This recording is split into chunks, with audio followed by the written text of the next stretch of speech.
kita berdiskusi, bercengkrama tentang bagaimana pembinaan UMKM di Kota Parepare, khususnya Kota Parepare.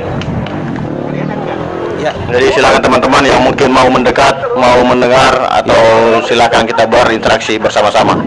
Ya, sambil kita tunggu ini Pak Presiden, saya manggil Bapak Presiden ini. Bukan Pak Presiden ini. Iya, sambil kita tunggu hubungan dengan Stadion Radio Mesra. Oke, silakan. Saya tunggu hubungan dengan Radio Mesra.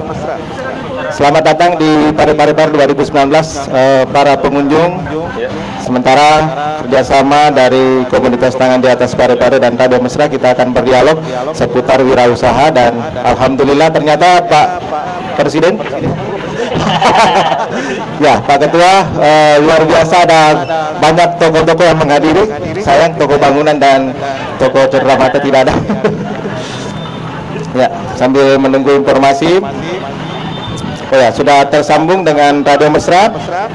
Ada rekan Agung yang ada di sana. Baik, assalamualaikum warahmatullahi wabarakatuh. Selamat sore. Waalaikumsalam. Teman-teman dari komunitas tangan di atas, teman-teman yang sore ini berkunjung di alun-alun kota di lapangan Andi Makassau, dan seperti biasa sebenarnya Radio Mesra punya program khusus untuk teman-teman, dan ini sudah berjalan hampir 1 tahun lebih, hampir 2 tahun. Seingat saya di April 2017 atas prakarsa salah seorang teman. Kita masuk dengan tema kita, saya sedikit memperkenalkan. Yang pertama ada Om Haidar. Jadi benar ya, kalau di PDA itu manggilnya Om ya? Bukan Om-Om. Oh, bukan Om-Om. Tapi saya pernah lihat di mobil, tanpa Om-Om, kalian bukan siapa-siapa. Oke. Om apa dulu? Kalau Om berduit, oke. Oke. Yang pertama ada Om Haidar. Beliau adalah owner dari Hejo Original Fruit. Bisa dilihat di sebelah sana ada mobil bootnya. Di PDA sebagai? Baik, terima kasih. Assalamualaikum warahmatullahi wabarakatuh. Pertama-tama saya ucapkan banyak-banyak terima kasih untuk Radio Mesra yang selalu mensupport kegiatan wirausaha komunitas tangan di atas. Jadi perkenalkan, nama saya Haidar. Di TDA saya diamanahkan sebagai divisi networking selama hampir 2 periode, dari pengurus 1.0 sampai 2.0, sekarang 2.1, dan posisi itu masih tetap bertahan sama saya. Oh iya, jadi langgeng ya. Alhamdulillah ya. Seperti Pak Wali 2 periode, alhamdulillah. Amin. Ya, berikutnya ada Om Arif, silakan di TDA. Siap, terima kasih. Assalamualaikum warahmatullahi wabarakatuh. Terima kasih Bung Dimas dan Radio Mesra yang mensupport segala kegiatan TDA, terutama di talk show setiap pekan ketiga. Ya, pekan ketiga Selasa. Betul. Di TDA sebagai Ketua Divisi EPIK, Edukasi dan Pengembangan Keanggotaan, itu juga sama seperti Om Haidar, hampir 2 periode. Jadi member-member muda pasti berurusan dengan Om Arif ini. Siap. Kalau mengenai edukasi kewirausahaan, alhamdulillah saya yang urus. Oke. Tidak ada kendala ya selama 2 tahun bersama dengan TDA Om Arif?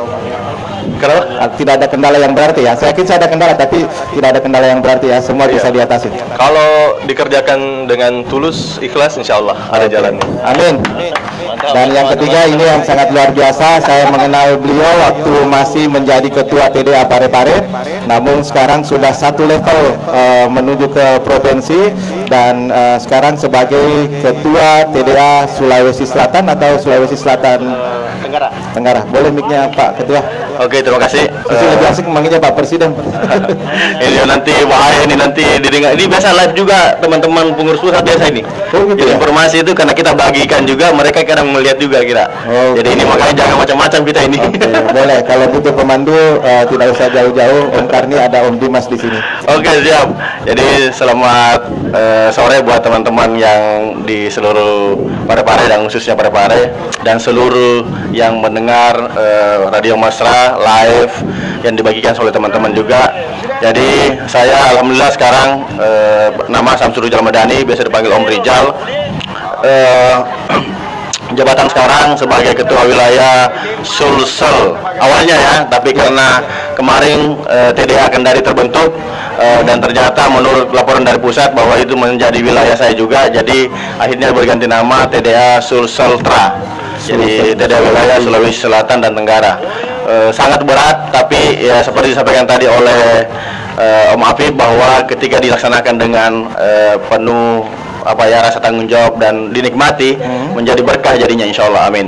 Oke, karena kita berada di ruang publik sementara ini, kita berada di alun-alun kota Lapangan Andi Makassau.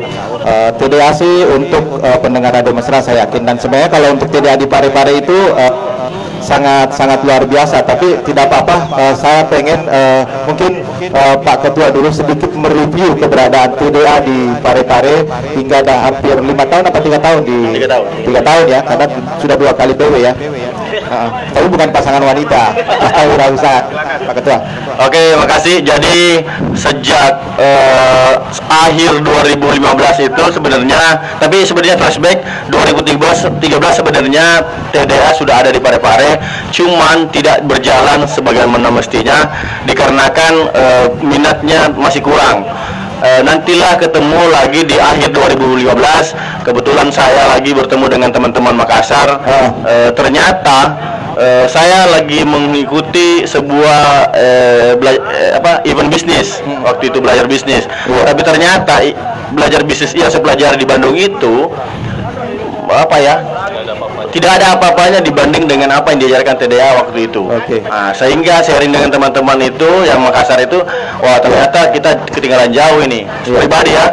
Dan saya ingat bahwa 2013 saya pernah diajak ber-TDA. Nah, akhirnya saya menghubungi teman yang ngajak kemarin, namanya Om Ibra. Nah, akhirnya setelah pulang dari Bandung itu saya langsung bertemu dan berkomunikasi dengan teman-teman. Akhirnya kita ke Makassar untuk berinteraksi. Dengar kabar baru pulang juga dari Pesta Wirausaha. Pesta Wirausaha Nasional. Ya, jadi Pesta Wirausaha Nasional kemarin dilaksanakan akhir Januari.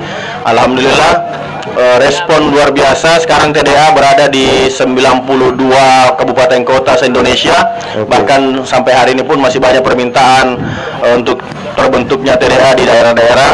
Di wilayah saya saja ada Kolaka mau terbentuk, Bau-Bau, Sidrap, Pangkep itu sudah hampir terbentuk, Bone juga. Cuman lagi-lagi saya tidak mau maksa-maksa karena ini betul bukan masalah cuma buat saya terus dilepas gitu. Ini masalah kita mau continue-nya kegiatan ini menjadi hal yang positif nantinya ke depan. Makanya lagi-lagi saya tidak memaksakan terbentuk. Bahkan kalau di Sidrap itu sudah ada 50 member di sana. 50 member yang sudah berkumpul rutin untuk berkumpul untuk TDA, tapi secara legalnya belum. Karena belum disahkan oleh pusat. Lagi-lagi ini supportnya dari teman-teman dari daerah. Saya yakin mudah-mudahan teman-teman daerah juga bukan sekedar kita mau memunculkan TDA, tapi lebih-lebih kepada bagaimana ini menjadi bagian dari bertumbuhnya sebuah kota atau kabupaten minimal di masalah kewirausahaan. Amin. Insan Mesra, terima kasih untuk sore ini bersama kami, dan Anda yang mendengarkan melalui aplikasi Simpo Radio, terima kasih. Kita juga live Facebook melalui Facebook Mesra Radio Parepare. Jadi untuk Anda yang berada di lapangan, mungkin kalau mau melihat secara langsung boleh, dan di live Facebook kita di Mesra Radio Anda boleh ikut berkomentar di bawah, mana kameranya, di bawah sini ya. Yang pakai HP di bawah sini, tapi kalau yang di PC di samping sini, kan ada di samping itu. Di samping sini. Kita punya bahasan untuk sore ini, dialog interaktifnya, yaitu value proposition canvas, yaitu cara memahami bagaimana kebutuhan pelanggan. Jadi sebuah tema yang memang sebenarnya menurut saya sangat penting, karena kita jangan mengikuti ego kita untuk berjualan, tapi tidak melihat atau tidak memahami sebenarnya apa kemauan dari pasar, dalam hari ini user atau pelanggan. Itu akan kita bicarakan untuk sore ini. Sekali lagi telah hadir Samsuri Salmadani, owner dari Kausta Production, yang sekaligus Ketua TDA Sulawesi Selatan. Ada Om Afif Ahmadi, owner dari Moko Donuts, dan yang terakhir ada Om Hebar Hasan, owner dari Heju Original Food. Dan Insan Mesra yang berada di sekitar sini, sambil menikmati dialog ini Anda boleh berkunjung. Ada beberapa stand kuliner di sini, ada Heju, ada Moko, ada seblak, ada ayam geprek, terus ada saugi dan raja bebek ya. Boleh sambil menikmati, dan kalau ada waktu nanti saya izin, karena kebetulan di sini juga hadir beberapa tokoh, ada Bapak Ketua Pemuda Pancasila lagi asik, teman-teman yang lain juga di sini bersama kita. Oke, kita pengen berbicara mengenai apa itu value proposition canvas atau VPC. Nah, ini yang menjadi tema kita. Saya pengen kalau mendengar istilah ini kan seperti saya mungkin agak asing, tapi kalau teman-teman TDA pasti tahu yang dimaksud ini apa. Itu yang pertama dulu yang saya pengen tahu dari teman-teman TDA. Silakan. Baik, value proposition canvas ini sebenarnya lebih spesifik lagi dibahas antara value dan segmentasi. Sebelumnya kita sudah bahas BMC, yang di BMC itu ada 9 poin dibahas. Nah, di canvas value proposition canvas ini cuma ada 2 poin, value proposition dan segmentasi. Boleh di Indonesia kan saya agak ya supaya kita lebih dekat ya, lebih jelas ya untuk teman-teman yang mendengarkan atau value proposition ini sebenarnya value apa nilai-nilai dari produk atau jasa itu menentukan posisi kita, apakah itu premium atau kita bergerak di red ocean, istilahnya lagi. Menentukan posisi kita ada di mana, gitu, value proposition. Sedangkan segmentasi itu ditentukan dari value yang kita jual. Nah, itu dan di antara keduanya itu harus matching. Kan mustahil kalau kita jual ST ditawarkan ke pejabat misalnya, itu kan tidak relevan. Sebenarnya tidak terlalu ke target marketnya ya, kalau misalnya sesuai target market, betul. Tentunya harus memang tahu ini produk untuk segmennya siapa gitu. Oke, itu sedikit tadi dijelaskan sama Om Afid. Terus kemudian untuk fungsi dari tools PVC itu, ini ributnya dia pakai bahasa Inggris, jadi terbiasa dengan bahasa Bugis.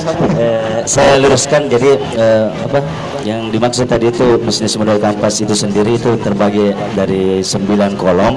Jadi mungkin kalau di teman-teman di Facebook bisa lihat, tapi mungkin agak jauh sih. Download di Google aja bisnis model kanvas ini. Jadi ini sebenarnya pola yang kita pakai. Artinya kan begini, banyak teman-teman yang punya produk enak tapi tidak laku. Nah, disinilah fungsinya value atau nilai yang ditawarkan untuk customer kita atau calon customer kita, sehingga produk itu bisa dibeli. Contohnya kayak begini, pakai Heju lah. Ya, Heju lah. Mudah-mudahan nanti testernya banyak ya. Ya, alhamdulillah, amin. Jadi kita review lagi. Jadi Heju ini 2 tahun lebih sudah. Awalnya sebelum kenal TDA dan sebelum pelajari tentang value itu apa, yang dijual itu sebenarnya bukan produknya loh. Yang dijual itu adalah value-nya, apa tawaran yang bisa orang beli dengan harga sesuai dengan produk tersebut. Jadi artinya kayak begini.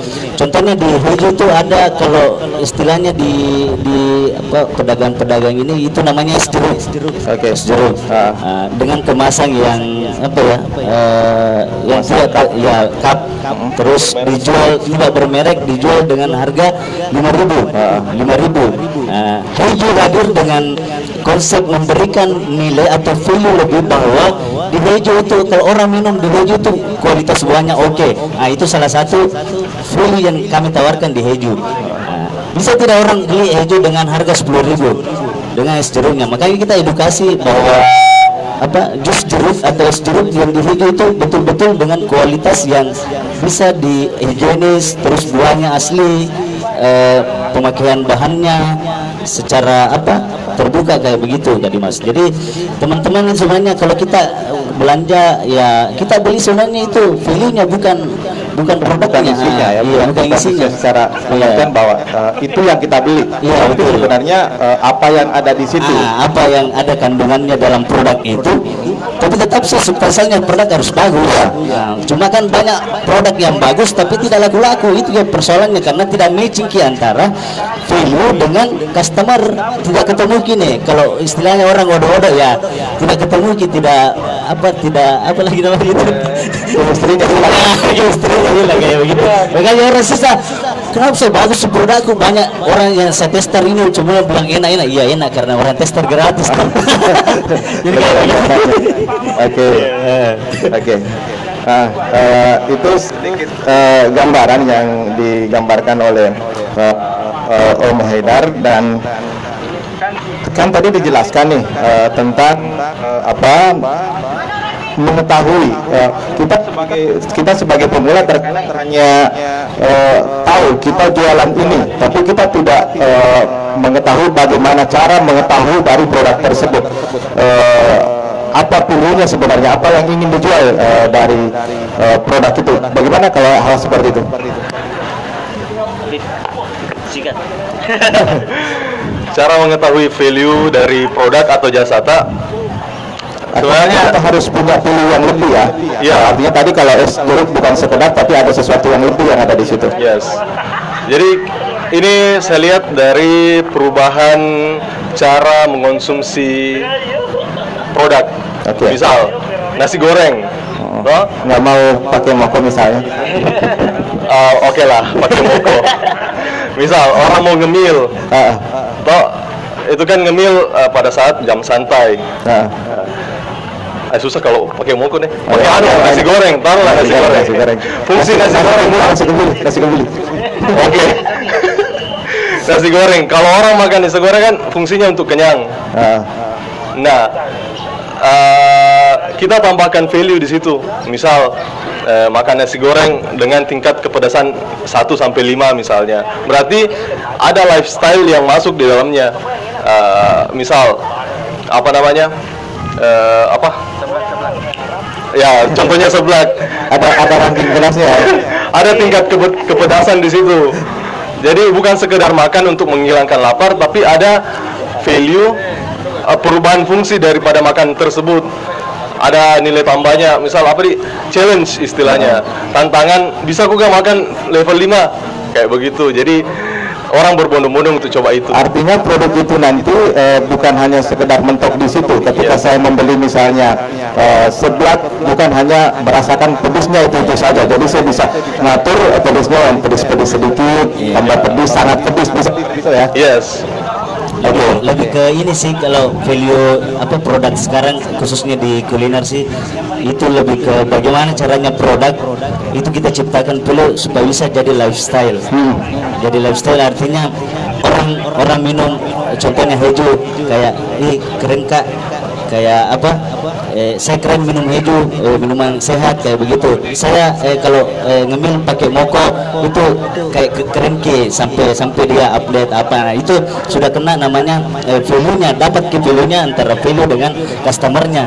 Artinya nanti bisa memunculkan sebuah kebanggaan ketika kita menggunakan atau memakai produk tersebut. Iya, betul. Kalau contoh lain sih seperti ini, kebetulan kan banyak om-om di sini, jadi banyak kanda-kanda di sini yang mungkin kalau ke Makassar atau kemana, dia di salah satu warung kopi yang contohnya kita sebut saja Starbucks lah. Dan kita pernah berpikir tidak minum di Starbucks dengan kasih keluar uang 45.000 sampai 100.000 hanya untuk segelas Starbucks. Tapi apa pun yang ditawarkan Starbucks gitu. Lebih keren kan? Iya. Contohnya kalau saya bisa selfie, makanya kalau saya minum Starbucks, saya orang kaya, saya orang kaya. Ada yang itu untuk pemirsa dan pendengar di radio, bahwa itu untuk bisnis ini pemula, bahwa itu yang harus dicari. Itu yang harus dicari, value yang kita tawarkan untuk customer, sehingga customer itu loyal untuk membeli produk kita. Sedikit dan value yang ditawarkan itu harus betul-betul sesuai yang produk yang diberikan. atau fasilitas dan layanan yang diberikan. Contoh misal Moko, sharing taste, sharing happiness. Artinya dari taste dia sudah harus bagus, yang bagus. Sharing happiness, jadi semua orang yang beli donat itu happy Ki. Jadi dia enak kina Instastory. Wih, makasih donatnya kayak gitu. Enak kayak gitu. Jadi ketika kita menjual bukan hanya sekedar pada saat itu ya, menikmati pada saat itu, tapi akan ada rasa untuk terus mencoba atau mungkin sudah menjadi kebutuhan bola, menjadi kebutuhan lah untuk itu. Di sini saya juga boleh. Masih terkait masalah value. Coba saya bukan sejenis usaha. Bahkan TDA sendiri. TDA sendiri punya value. Nah, apa value proposition-nya TDA? Sharing ini. Saya waktu masuk TDA yang memunculkan image saya. Jadi seperti tadi Aidar, value itu adalah ketika kita berada di tempat itu, apa yang tertangkap pertama kali. Begitu saya masuk TDA, apa yang saya tangkap pertama kali adalah value-nya TDA adalah sharing. Karena sharing di TDA itu sangat luar biasa dan tidak terlalu terlalu susah. Mungkin pernah satu hari saya mungkin dengan orang lain yang secara bisnis bagus, tapi ketika mau bertanya sesuatu itu susah banget. Padahal dalam satu lembaga dan organisasi atau komunitas. Tapi ketika TDA, jangankan kita memulai, dia lihat bisnis kita aja, kamu yang punya ini ya? Iya. Oh bagusnya gini, kamu gini. Dia duluan malah. Sebelum kita pun ngomong, tapi logikanya sebenarnya kita yang bertanya. Di situ adalah salah satu value-nya TDA. Ketika kita mau berbagi, kita mau sharing, kita meminta, itu ada. Sangat berbeda sekali ketika kita mau di tempat lain, kadang minta pun susah, apalagi dikasih dengan gratis gitu. Dan itu didapat di TDA tidak mengenal waktu ya, tidak mengenal waktu. Kadang kita mendapatkan ilmu marketing itu biasanya kan secara formal ya. Artinya ikut seminar, dan di seminar itu tidak semua orang berani untuk bertanya. Betul. Dan tidak semua orang mendapatkan kesempatan bertanya. Sedangkan kalau di TDA, saya kayaknya cocok mau jadi mentornya itu deh, menjadi mentinya itu deh, bisa. Itu biasa banget, bisa sekali. Nah, makanya saya bersyukur value TDA hari ini berbagi. Teman-teman ini jujur, ini orang baru semua di TDA, baru sekitar 2 tahunan, tapi lagi-lagi mereka sudah menularkan value TDA itu dengan berbagi. Yakin, alhamdulillah saya juga ya sebagai wilayah sekarang merasa legah lah melihat generasi TDA di Parepare yang sudah melaksanakan value-value itu, sehingga hari ini kita mengadakan kegiatan, event dan sebagainya itu tersupport dengan luar biasa oleh teman-teman di luar sana gitu. Karena ada perubahan pola pikir saya ketika saya belum mengenal TDA dan saat saya mengenal TDA. Dulu waktu saya belum mengenal dengan teman-teman TDA, saya berpikir bahwa ketika ada usaha yang sama, mereka itu adalah kompetitor.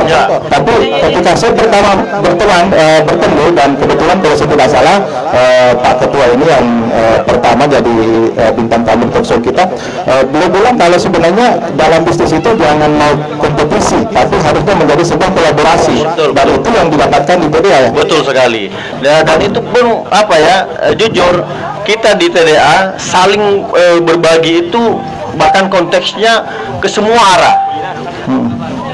Dan itu saya rasakan sekali. Alhamdulillah saya sekarang ini sering keluar daerah dan saya melihat aura itu di daerah pun sama. Bahkan saya jujur, saya itu lebih senang maaf ya, levelnya lebih tinggi karena energinya luar biasa. Jadi saya juga mengarahkan, maaf ini junior kita, ayo keluar, ayo belajar keluar. Jangan out of the box gitu, jangan mau berada di sini terus gitu. Keluar dari zonamu gitu. Karena di luar sana itu informasi belajar itu sangat luar biasa. Kemarin saya di Semarang, ada program CEO Forum. Bagaimana CEO ini mengambil sebuah keputusan penting dalam bisnisnya itu.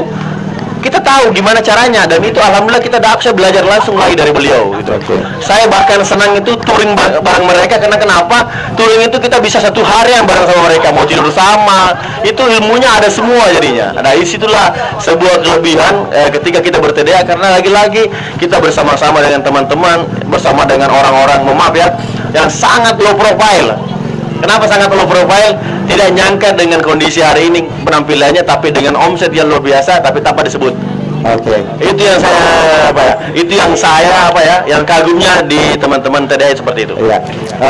Selain di dialog kita, saya berharap teman-teman ini tidak membatasi di tema kita. Nanti kalau ada yang mau bertanya silakan.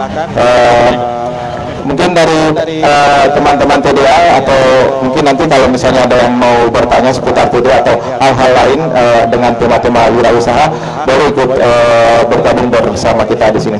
Baik, saya lanjutkan. Ketika kita berbicara mengenai value, artinya kita sudah dapat kelebihan kita ada di sini. Terus kemudian tentunya kita punya target segmennya kemana. Apakah ada penentuan seperti itu, dan yang mana seharusnya yang menjadi penentu awal? Apakah kita menentukan value-nya dulu sebuah produk, lalu kemudian menyasar segmennya, atau kita tentukan memang saya mau segmen produk saya ini lari ke sini, lalu kemudian kita buat value-nya? Jadi ya di bisnis model kampus dibahas dua terkait ini antara value dengan customer segment. Tapi sejatinya sih kalau kita memulai usaha itu kita tentukan dulu kita tentukan dulu value-nya. Iya.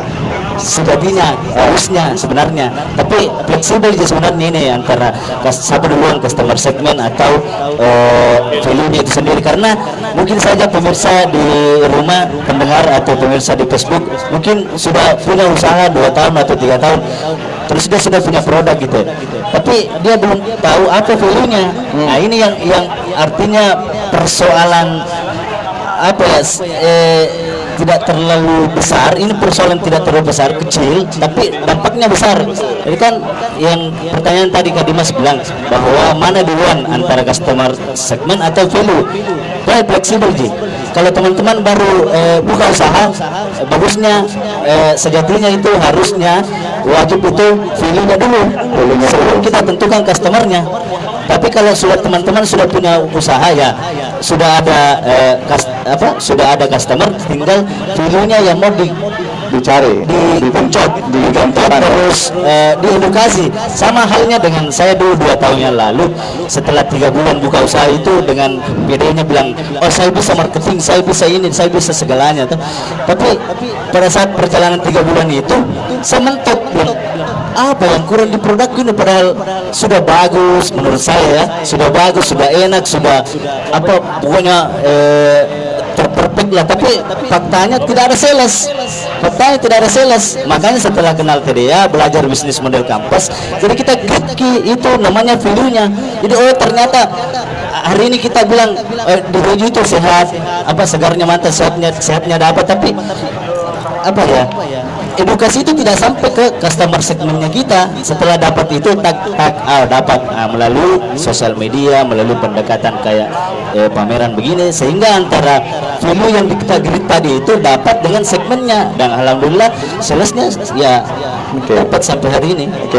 Saya tertarik di sini, artinya kita sudah segmen, ada value-nya juga. Berarti value ini tidak sampai pada titik tertentu. Berarti kita harus ketika mendapat contoh itu ya, olahan buah yang sehat dan sebagainya, berarti kita nanti akan berbicara untuk 2 tahun atau berapa waktu tertentu itu akan terus ditingkatkan. Iya, betul. Jadi value itu bukan di produk saja, bisa saja value itu di pelayanan, tempat kafenya bagaimana, fasilitas kafenya bagaimana, terus apa ya, jadi bukan mentok pada produk. Jadi saya klarifikasi bahwa value itu bukan mentok pada produk, tapi lebih utamanya sih ke produk, supaya apa ya, orang beli rasanya itu sesuai dengan uang yang dikeluarkan. Jadi kan kayak begini, di Parepare itu jarang sekali loh yang orang jual jus seharga 20.000. Dia hadir dengan edukasi itu, dan alhamdulillah dapat salesnya, karena kebutuhannya customernya kita ini butuh dengan yang namanya pengelolaan buah sehat, sehingga produk yang kita jual itu tidak terjual mahal. Mahal itu saya garis bawahi itu relatif. Mahal itu relatif, tergantung siapa yang membutuhkan. Jadi kalau kita membutuhkan yang namanya jus sehat, ya 20.000 itu murah aja.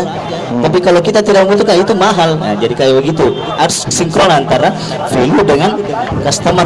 Tapi sekali lagi dicatat bahwa sebenarnya apakah menentukan value awal atau segmen awal itu tergantung dari kondisi dari usaha yang kita jalani ya. Jadi untuk menentukannya nanti ya tergantung juga.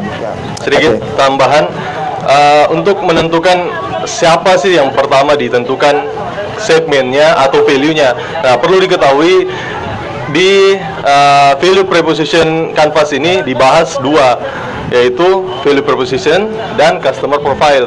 Nah, di customer profile ini terbagi tiga lagi. Ada istilahnya gains. Gains ini apa ya? Kebutuhan customer kita apa? Yeah. Nah, yang kedua, pains. Pains itu artinya keresahan atau masalah yang dihadapi customer. Nah, kita hadir untuk menutupi itu semua dengan memenuhi kebutuhannya memenuhi keinginannya mereka dan menutupi masalahnya mereka. Nah, itu yang harus di-matchingkan dan muncullah produk-produk yang menyelesaikan masalahnya. Oke, kita sudah sedikit mengulas bagaimana value sebuah produk, kemudian ada segmen nantinya kemana ya. Kalau seperti Kausta kan memang sudah tentu ya segmennya dia kemana menentukan supaya nanti ketika membuat perencanaan sebuah perusahaan, kalau saya boleh bilang begitu, kalau usaha itu jelas arahnya. Nah, selanjutnya langkah apa yang harus dilakukan untuk mencari tahu kebutuhan pelanggan? Kebanyakan di antara kita ketika melihat sesuatu produk, ini orang yang awam hanya melihat sesaat, dan kondisi kita banyak teman-teman di Parepare itu ketika ada sebuah produk yang booming, maka kita rame-rame ke situ. Maka tidak tiba-tiba redup semuanya, maka tidak ada yang bertahan. Bagaimana untuk langkah-langkah supaya produk ini waktu booming tetap booming, tapi ketika mulai down kita tetap berada di titik booming itu? Itu memang fenomena yang menarik di Parepare, karena lagi-lagi saya pernah membuat sebuah status atau coletnya bahwa kita di Parepare ini latah dengan sebuah bisnis. Ketika ada yang lagi booming, semua ke sana gitu. Nah, disitulah ketika tidak siap, tiba-tiba langsung banyak duplikat. Dan pasarnya pun akhirnya terbagi. Disinilah pentingnya tadi value position. Dibantu dengan brand. Dibantu dengan ada namanya merek ataukah diferensiasi. Pembeda kita dengan sebuah produk walaupun sejenis, tapi ada pembeda. Mungkin dengan merek, dengan value. Lagi-lagi value. Value bukan saja di merek, bukan saja di produk. Value bisa saja dalam bentuk misalnya pelayanan. Walaupun dengan jenis produk yang sama, tapi karena pelayanan lebih bagus, mungkin saja mending di situ deh, enak pelayanannya, ramah orangnya, kita disambut, kita di ini, itu bisa menjadi sebuah value. Jadi teman-teman jangan latah.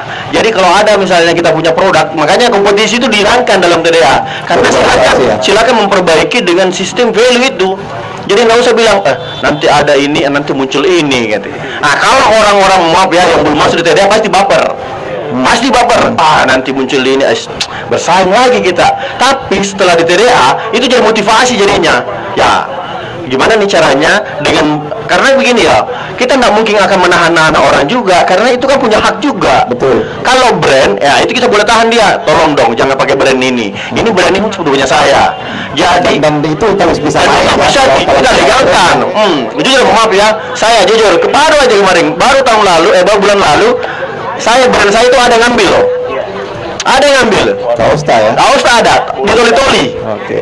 Berarti supir ini ketika mengambil brand itu, berarti brand itu sudah punya bagus. Nah, lagi-lagi kita lagi-lagi masuk gede. Lobat mungkin. Halo, masuk situ. Jadi lagi-lagi kalau masalah ada tasnya di situ. Itu tidak. Lanjut. Jadi lagi-lagi masalah brand tadi. Jadi saya melakukan koordinasi dengan yang mengambil merek ini, bahwa ini saya sudah miliki, sehingga saya harus berbicara dengan logika legal bahwa kalau dia bertahan dengan menggunakan brand saya, itu akan berisiko untuk jangka panjang untuk dia.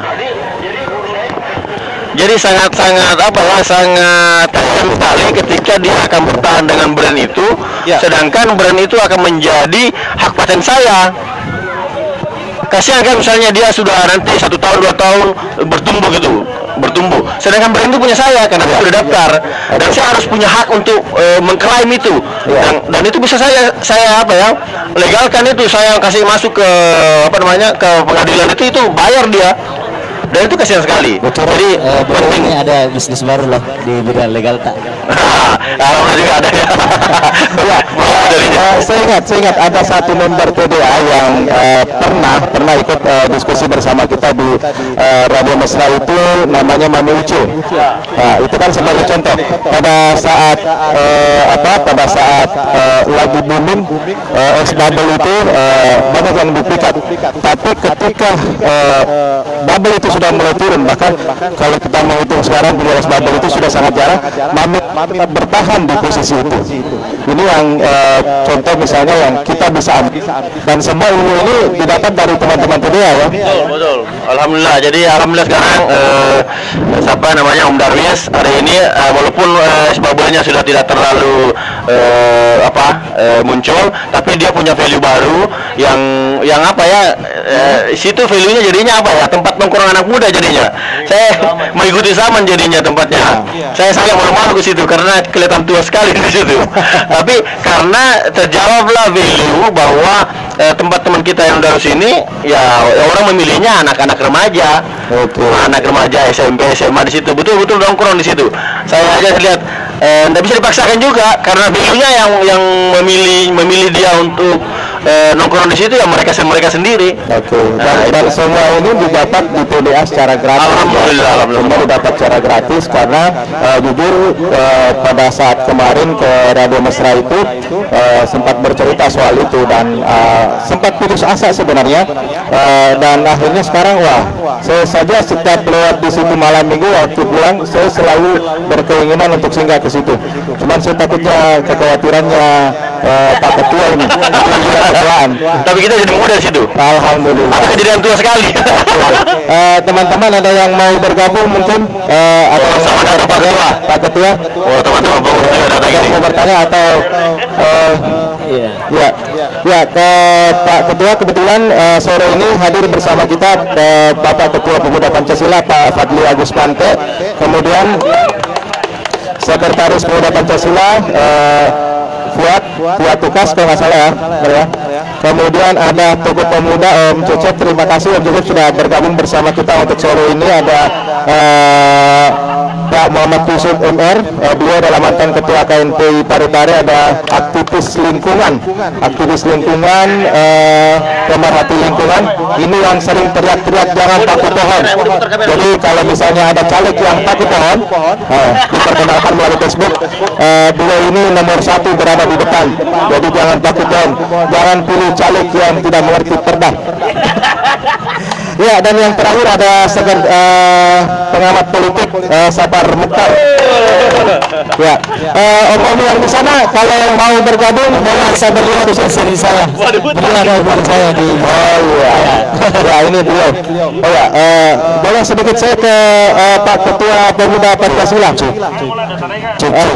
Pak Ketua, kebetulan saya baca di media sosial, bukan di media sosial, dari online. Kemarin teman-teman berkumpul dengan Pak Ketua dan ada ide untuk Pak Ketua mensupport kegiatan teman-teman. Sedikit dari Pak Ketua, teman-teman TDA. Jadi saya pikir apapun yang dilakukan anak muda, anak muda hari ini dalam hal mendorong laju perkembangan ekonomi di Parepare itu kita harus support. Kita tidak mesti memarginalkan atau meminggirkan kelompok-kelompok seperti TDA hari ini. Kita tidak bisa juga pungkiri bahwa TDA merupakan kelompok yang menstimulan gerak laju ekonomi di Parepare ini. Betul.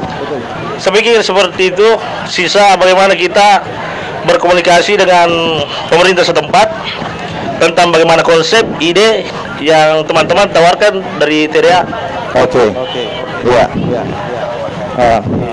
Sebenarnya kalau kita berbicara konsep dari teman-teman TDA, pada konsep Pak Wali itu ada yang dikatakan dengan teori seribu telapak kaki. Teman-teman TDA ini sebenarnya mau ada sebuah tempat yang itu bisa menjadi penunjang. Jadi Parepare mau teman-teman ini mungkin nanti Pak Awil mungkin bisa ngobrol-ngobrol dengan teman-teman. Maksudnya dari Pak Awil dulu. Nanti boleh berdiskusi karena konsep mereka pengen menjadikan Parepare ada sebuah tempat ini menjadi pusat kuliner. Kalau di mana? Di Makassar itu ada pasar segar. Ada Popsa. Itu. Bagaimana dengan itu, Pak Ketua?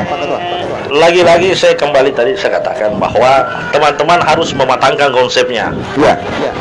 Jangan sampai pemerintah menjadikan sarana dan prasarana, konsep dan manajemennya tidak ada. Sebaiknya ini dipresentasikan. Idenya TDA untuk mengelola ini seperti apa, kemudian outputnya untuk masyarakat seperti apa, dan tentu kita harus berbicara seperti apa juga bantuan pemerintah, apakah dalam bentuk penyediaan lahan atau ada yang bersifat bantuan finansial. Seperti itu. Jangan sampai TDA hanya mengajukan bahwa pemerintah harus menyediakan fasilitas tempat, kemudian tidak ada konsep manajemen yang ditawarkan. Tentu kan pemerintah juga harus berpikir.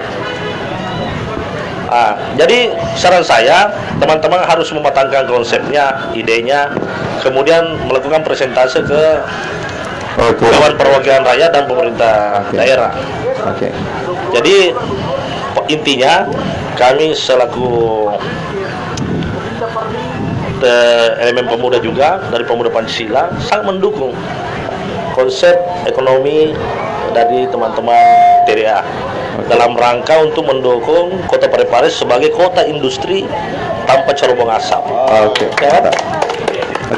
Luar biasa. Sebenarnya kalau kita berbicara mengenai hal tersebut, TDA sendiri ini sebenarnya sudah membuat sebuah percontohan mini. Teman-teman ada beberapa yang sudah membuat percontohan mini seperti walaupun ini tantangan ini sebenarnya yang diberikan oleh Pak Ketua Pemuda Pancasila, bahwa mampukah TDA bukan hanya pojok kuliner yang ditampilkan, tapi akan lebih besar daripada pojok kuliner. Iya. Jadi terima kasih atas masukannya, Kanda. Jadi di TDA itu sendiri kita ada proyek yang betul-betul sudah terbukti sebagai, boleh disurvei lah, bahwa di sana itu bahkan sampai perputaran orang yang keluar masuk di pojok kuliner itu bisa sampai 1.000 orang loh di pada waktu-waktu tertentu di hari weekend. Jadi ini sebenarnya sudah dijadikan sebagai ikon Kota Parepare, cuma mungkin belum terlalu disentuh oleh pemerintah. Artinya dalam arti ini belum dapat jalan bagaimana kita bisa sampaikan kepada pemerintah gitu. Secara konsep kita sudah ada, manajemen tinggal kita perbaiki, dan alhamdulillah di pojok kuliner kantor pos itu sendiri itu ada 9 lapak, dan hampir tiap hari saya ditelepon sama pelaku-pelaku UMKM di Kota Parepare, baik itu yang binaannya pemerintah itu sendiri maupun tidak, itu menelpon ada kosong tidak di sana. Ada kosong tidak di sana. Bahkan ikon itu kantor pos sendiri itu biasa ya, dananya ini kenapa tidak dikasih masuk, masa ini apa, padahal sebenarnya sudah full, tempatnya sudah full. Makanya ide ini kenapa kita lempar ke publik, bahwa masih banyak UKM yang membutuhkan tempat dengan konsep food court seperti itu, karena food court itu sendiri sudah jadi lifestyle. Jadi orang kalau nongkrong di warkop itu sudah suntuk orang butuh dengan 500 tapi dengan menjadi lifestyle. Nongkrong misalnya di Kopas itu sangat luar biasa. Jadi itu mungkin. Sebentar. Jadi kami jujur sebenarnya dari awal TDA terbentuk itu di pusat pun bahwa hakem kolaborasi itu sudah ada sejak awal. Ya memang cuman dari setiap daerah juga berbeda-beda. Jujur, mungkin Parepare sedikit agak berbeda dengan daerah lain. Contoh misalnya kemarin Kendari itu langsung direspon oleh bahkan kampus terbesar yang ada di Sulawesi Tenggara. Nah, beda setiap daerah. Yang nggak tahu ya kemarin mungkin karena musim-musim politik ya sehingga ada indikasinya sedikit. Tapi secara garis luruh bahwa TDA itu tidak berindikasi politik. Lagi-lagi kami terbuka, kami bersiap berkolaborasi dengan siapapun terkait masalah pengembangan ekonomi setiap daerah. Tidak menutup kemungkinan siapapun. Nah, bahkan kalau kemarin POS yang mau, alhamdulillah POS kemarin ada waktu pesta wirausaha saja kita BNI. Ya mau apa ya sebut merek di sini ya. Kemarin misalnya yang mau ini, ayo silahkan semua. Karena lagi-lagi TDA tidak mau membuat sekat. Makanya kami di TDA non partisan tidak memperlihat bahwa kita warna apa. Lagi-lagi kita mau ini tujuannya adalah bagaimana komitmen untuk meningkatkan harap hidup orang banyak itu dalam bentuk pengembangan ekonomi. Oke. Sedikit berbicara mengenai TDA atau komunitas tangan di atas, hampir 100% itu adalah orang-orang muda, dan ini yang sangat luar biasa. Berbicara bahwa usaha itu adalah orang-orang tua. Sekarang TDA sendiri banyak sekali orang muda, bahkan di bawah saya itu banyak sekali ada desa ya. Berarti saya sudah tua dong. Dan mereka terdiri di kakinya sendiri. Oke, kebetulan di sini hadir juga bersama kita Bapak Yusuf MR. Beliau adalah mantan Ketua Komite Nasional Pemuda Indonesia di periode lalu dan hadir bersama kita di sini. Saya pengen bertanya nih Pak sama Pak Yusuf. Kebijakan pemerintah sekarang di bawah komando Bapak Halim MH yang sangat luar biasa, dan harusnya memang ini terkoneksi sinkron dengan teori yang mengajak orang ke Parepare dengan konsep yang coba ditawarkan oleh teman-teman TDA. Bagaimana itu Pak Yusuf? Ya, makasih. Pertama saya mau bilang begini, Parepare ini surganya anak-anak muda yang ingin bergerak di ekonomi kreatif. Kenapa? Karena Parepare secara demografis ini diisi oleh orang-orang dari berbagai suku, ras, dan ada di sini. Kemudian secara geografis dia merupakan daerah hinterland, lintasan. Nah, sehingga ini menjadi peluang yang sangat besar bagi kawan-kawan di TDA untuk selalu berinovasi. Dan kemudian tentu sekecil apapun teman-teman TDA yang telah lakukan ini telah memberikan kontribusi yang tidak sedikit terhadap pertumbuhan ekonomi daerah. Itu yang pertama. Terus yang kedua, pemerintah daerah tentu punya perhatian yang sangat serius di bidang sektor real. Nah, teman-teman TDA ini kan dia bergerak di sektor real. Sekalipun memang sangat dipengaruhi dengan kebijakan fiskal dan moneter. Akan tetapi keberadaan teman-teman di TDA ini sangat diharapkan senantiasa berkembang dan terus berkembang. Agar supaya apa? Agar supaya mampu berekspansi di seluruh, bukan hanya di seluruh tempat, tetapi ada inovasi-inovasi produk. Jadi kalau tadi Pak Rijal saya dengar istilahnya ada kolaborasi, saya mau tambahkan kolaborasi juga inovasi, sehingga dengan kolaborasi ditambah inovasi, lalu kemudian pemerintah daerah harus memediasi kawan-kawan di TDA agar supaya bisa lebih berekspansi di seluruh tempat. Saya tentunya melihat bahwa sejauh ini pemerintah daerah di bawah kepemimpinan Bapak Dr. Halim Tupampawes HMH itu telah memberikan ruang yang cukup bagi perkembangan inovasi kawan-kawan di TDA. Karena kenapa? Sebenarnya dalam 5 tahun terakhir kebijakan pembangunan yang telah dibelikan oleh beliau, yang telah dibangun oleh beliau dengan membangun ikon-ikon kota itu kan pembangunan monumental yang menjadi magnetur, menjadi daya tarik orang-orang luar masuk ke Parepare. Nah, sinkron dengan apa yang dikatakan oleh Ketua Pemuda Pancasila tadi dengan teori ketelapak kaki, itu tertentu berimplikasi terhadap beredarnya M2. M2 ini kalau dalam teori ekonomi uang fisik. Ya, ada kan M1 uang giral, ini M2 uang fisik. Dengan nilai transaksi yang cukup besar terjadi di mana-mana, tentu ini mendorong pertumbuhan ekonomi.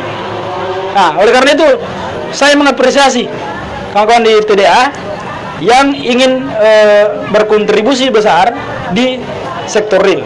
Ya, jangan kayak kami-kami ini yang hanya bertumbuh di sektor fiskal. Sekedar berbagi informasi saja. Saya dapat informasi dari TDA kalau sekarang member TDA itu ada 180. Di setiap usaha itu minimal dia punya pekerja 3 ya, karyawan minimal 3. Jadi ada berapa kira-kira yang gitu, dan kalau terus itu dipacu dan artinya support pemerintah juga kuat di situ, bahkan akan lebih banyak pengusaha-pengusaha muda teman-teman TDA yang bisa memperkerjakan orang yang ada di Parepare ini. Ya, bicara UMKM, bicara ekonomi kreatif, tidak hanya sekedar kita berbicara bagaimana serapan tenaga kerja sebenarnya, tetapi yang kita ingin bicarakan adalah jumlah transaksi yang ada. Karena kalau kita hanya berbicara dalam perspektif serapan tenaga kerja, itu skopnya sangat kecil sebenarnya. 180 orang katakan dikali karyawannya 3 sampai 5 orang, 1000 orang. Ya, 1000-an ini lumayan bisa mempekerjakan bisa memperkecil underemployment namanya, kesempatan kerja. Ya, jadi kalau angka tingkat kesempatan kerja itu kita harapkan, sebenarnya yang kita harapkan adalah kontinuitas daripada itu. Yang sampai serapan tenaga kerja 1000 orang hanya berjalan selama 1 bulan, 2 bulan, atau 3 bulan. Artinya apa? Ketika usahanya macet, maka dengan sendirinya fakta yang terjadi di lapangan adalah tenaga kerja itu kembali menganggur. Ya kan, seperti itu. Oleh karena itu titik tumpunya adalah inovasi produk yang selalu harus didorong oleh kawan-kawan yang ada di TDA. Saya kira begitu, Pak. Dan yang pasti bahwa berbicara mengenai inovasi, Insan Mesra di TDA itu sebenarnya bukan hanya sekedar 1-2 kali sebuah seminar atau training, tapi mereka pun punya jangankan untuk seminar di gedung, bahkan melalui WhatsApp saya dapat informasi teman-teman itu dapat kuliah di WhatsApp. Jadi kalau misalnya ada kekhawatiran seperti itu, kayaknya itu udah sedikit jauh ya. Mungkin sedikit dari teman-teman menjawab Pak Yusuf. Ya, kalau masalah serapan tenaga kerja, Pak, kita sebenarnya di TDA diajar bagaimana omset itu, dengan omset sekian kita sudah bisa rekrut karyawan. Jadi tidak asal rekrut karyawan. Misal omset per hari baru 100.000, itu mustahil ambil karyawan. Nah, kita ada standarisasi untuk merekrut karyawan, dan itu juga di TDA kita diajar untuk survive, begitu Pak. Contoh lah saya misalnya, mohon maaf, saya dari 2 tahun menjalankan bisnis, dari 1 orang, alhamdulillah sampai sekarang 7 orang. Artinya apa? Dari bulan ke bulan, tahun ke tahun, karyawan itu terus bertambah, bukan malah berkurang, apalagi nol. Itu pasti diajarkan dalam berbisnis, bukan untuk menggulung tikar. Oke, mungkin ada tambahan dari Pak Ketua. Jadi saya pikir tinggal bagaimana mengkolaborasi tadi. Kalau inovasi pasti, karena kenapa kami pastikan inovasi, karena setiap bisnis pasti ingin punya cara untuk bagaimana survive dalam kehidupan berbisnisnya. Jadi secara otomatis langkah yang dilakukan itu pasti bahkan di luar dari nalar inovasi sebenarnya. Iya. Karena kenapa semangat spirit untuk mempertahankan sebuah bisnis itu, kalau bahasanya teman-teman itu banyak jalan menuju Roma gitu. Kalau mungkin cara satu nggak selesai, cara lain. Saya sering bilang mekanisme baru. Jadi inovasi itu adalah mekanisme, cara. Silahkan melakukan mekanisme baru. Mungkin ada 1 orang, saya Maluku baru 1 kali, ya mencoba lagi mekanisme baru. Loh, kok omset saya kok stagnan? Itu stagnan. Bayangkan teman-teman TDA, omset stuck saja itu bermasalah loh. Kami di TDA kalau omset stuck itu nggak bagus, berarti ada yang salah dalam bisnis kamu. Makanya gimana caranya untuk growth lagi, bertumbuh lagi, ya cari inovasi baru lagi. berkreasi lagi, lakukan lagi apa namanya mekanisme baru tadi. Jadi kami terus ya, selalu ditekankan untuk terus mempunyai makanya saya bilang tadi, ayo keluar. Teman jangan sampai teman-teman di sini karena sudah mentok ini karena ilmunya sudah terseremai. Jadi omsetnya sudah stuck juga. Makanya keluar lagi. Ayo sampai ke Jawa sana belajar tuh. Karena di sana ilmunya lebih baik lagi misalnya karena banyak mentor-mentor dan banyak coach gitu. Nah, itu kita sudah berada hampir di penghujung waktu, tapi kayaknya kurang enak kalau kebetulan ketua TDA Parepare di sini ada, namun tidak kita dengar juga suaranya tentang diskusi kita untuk di sore. Ketua TDA ini, saya kurang kalau tidak dengar suaranya beliau ini.